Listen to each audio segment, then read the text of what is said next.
My parents own a small shop in our town. It's nothing special, just selling regular groceries and food from local businesses. They'd been running it for over 20 years, and my dad took it very seriously, keeping the store open until 12 every night and sometimes even staying later. When I turned 16, I started helping out a few hours a week, and when I turned 18, I started working full-time while doing online college courses. This night was my dad's day off, and my mom was having some health issues at the time, so it was just me closing the store. It usually stays not so busy for the last few hours of the night, and there was never too much to stock. Either around 9 o'clock, almost no customers were coming in. I think only one or two people came in, so I grabbed a sandwich from the fridge and took a quick lunch break. Of course, right when I did, someone walked, and I made my way back to the front desk and put the sandwich aside, waiting for the customer to finish shopping.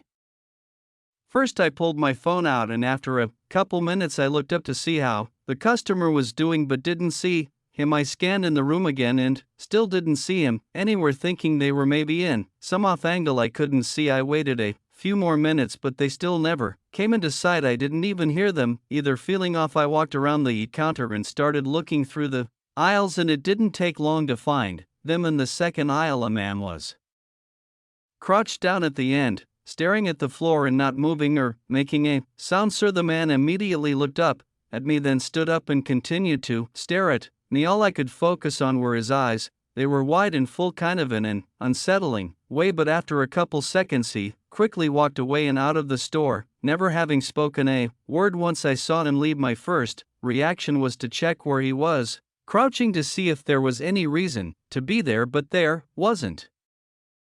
I mean, that whole time he was just crouching in the aisle. It kind of freaked me out because of how odd it was. I went up to the front door and checked that he fully left the area. Obviously it was dark out, but I didn't see him anywhere. I then went back to the counter and stayed a little more alert. 3 hours passed and not a single customer came, and it was now time to close up, and after so much time passing, I wasn't thinking about that man anymore. I was just ready to go home. I walked up to the front and locked up the door, then grabbed my bag and started walking toward the back door to leave when an extremely loud bang screeched through the store. I stopped in place, knowing it had to come from somewhere in the back, and it was so loud that I had no idea what it could have been. Worried, I slowly walked to the corner and looked down the back hallway at the far end. Dust was scattering through the air as the metal back door was loosely open, and standing right in the hallway was that same man from earlier. He was staring at me with the same wide open and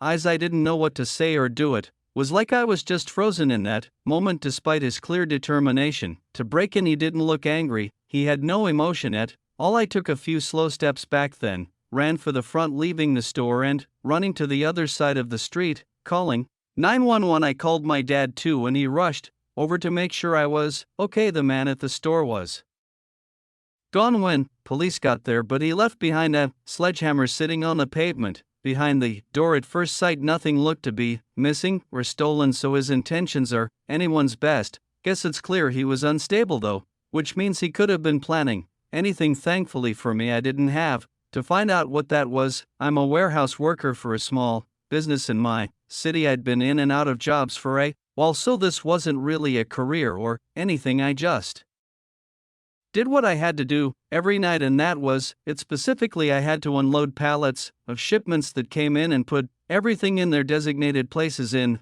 the warehouse. Super simple job, and most of the time I just put in earbuds and listened to music while I did it. With the warehouse not being too big, very rarely would there be another person working overnight with me. That would only be on the holidays, but this night was just a regular night. I came in, counted the stock, then put my headphones in and started unloading the boxes from the shipments. I started at 10 o'clock. There was probably some between 12 and 1 a.m. when a knock echoed through the building. I took my headphones out and listened, but didn't hear it anymore. The building was old and would creak and groan throughout the nights, especially when it was windy outside, but what I thought I heard was clearly someone knocking. I walked down to the back of the building and looked around, then went to the front. I didn't see anything inside, so I opened the front door and looked outside. The parking lot was empty and the night was still and quiet. I shut and locked the door, then went back to work thinking I must have just misheard it, being more cautious, though I left my headphones out for a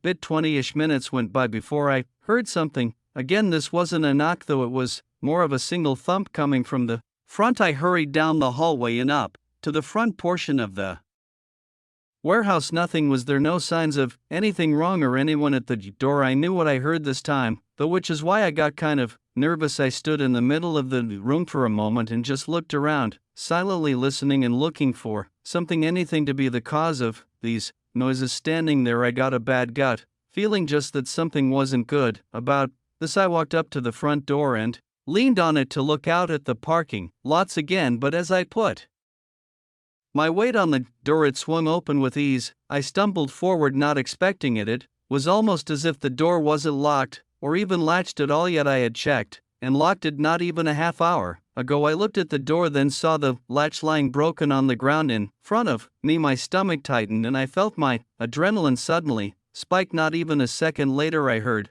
the faint sound of footsteps echoing from the dim hallway behind me. I quickly went out the door and into the parking lot, still in a dazed and unsure state. Once I was a good distance from the door, I turned around, barely visible through the glass door. The shape of a figure walked up to the other side. They moved around for a moment, deathly looking at me, then they walked away. I called the cops as soon as I could and waited in the parking lot, but never saw any more movement in the building. When they arrived, they found that he'd left through the back door, and it seems like they couldn't figure out anything else to help solve the case. A few things showed up missing, but nothing substantial, and honestly I think it was probably just from a wrong stock count. Regardless of if anything was stolen to break the latch, he must have had some kind of tool or weapon, which only makes the whole thing more scary. They also moved the door back to look like it was closed, knowing it would keep me from figuring out what was going on. Maybe if I hadn't noticed the door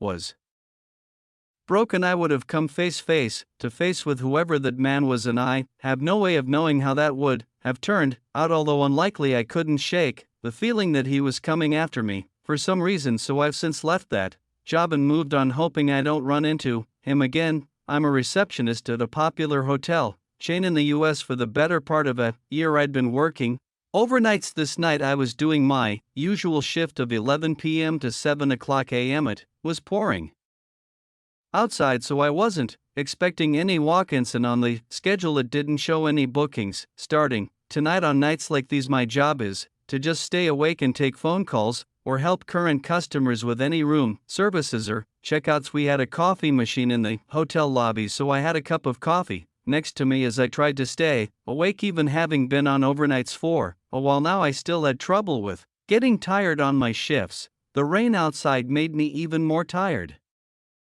as well, but at 1 a.m. a phone call came, and I answered, and before I could even speak, a man quickly asked if we were still accepting walk-ins. Their voice was very muffled, though, and there was a background sound that was really loud. "Yeah, we have rooms available for walk-ins tonight," I said. They responded, but I couldn't make out what they were saying. As I asked if they could repeat themselves, I looked up from the desk and saw a small light glowing outside. It was from a phone, as someone was holding it up to their ear, standing almost right up against the front window in the pouring rain. Knowing it had to be the man I was talking to, I was about to wait to them, but something about this made me feel uneasy, so I decided to pretend like I didn't see him. A moment later, though he ended the phone call, I saw the lights turn off outside and the outline of the man moving toward the entrance. The doors opened and the man walked through the hotel lobby, dragging water across the floor. He came up to the counter and bluntly asked for a room. He was fully soaked and had water dripping from his hair, yet his face showed nothing but exhaustion. I don't know if I'd ever seen someone look so sleep deprived. I said okay and found him a room, then asked how he'd like to pay for it. He slowly reached into his pocket and pulled out a debit card, then handed it to me. I swiped it, but it declined. I looked up at him only to see he was staring at me. It didn't go through. "Do you have another card to try?" The man didn't respond, holding his stare and not moving aside from a few blinks. As the seconds kept on without any reaction, I grew more and more uneasy. I looked down and put the card on the desk, sliding it back to him, but he didn't even look at it. He turned and started walking away from the desk, and toward the hallway with the rooms. By now I knew something wasn't right, so I quickly pressed the button that calls for police, then went out to the hallway the man was in. Finding him standing at the door to one of the rooms, he started pounding on it, yelling in a harsh voice for them to open the door. I tried telling him to stop, but I didn't want to get too close, not knowing if he was in some kind of dangerous state. But then he pulled a small knife from his pocket and started trying to pry the door open. I yelled at him to stop and that the police were on their way. The man stopped for a second and shot an awful glance at me, then faced me and screamed at me to open the door for him as he started walking down the hallway. I was terrified and just ran right out of the hotel and into the parking lot. Through the window I could see him go back to the same door and continue pounding on it. Police were quick to show up, making it inside before the man could get into the room. Somehow they got him, dropped the knife and locked him up in their car. The person that was in the room came out. It was a kind young lady, visibly shaking and horrified. Turned out the man was an ex of hers that she hadn't seen or talked to in over 10 years. How he got the information on where she was staying and even what room she was in, nobody seems to know. They aren't even sure how long he'd been stalking her for, which is really disturbing. But what he would have done had he gotten in is likely even more disturbing. For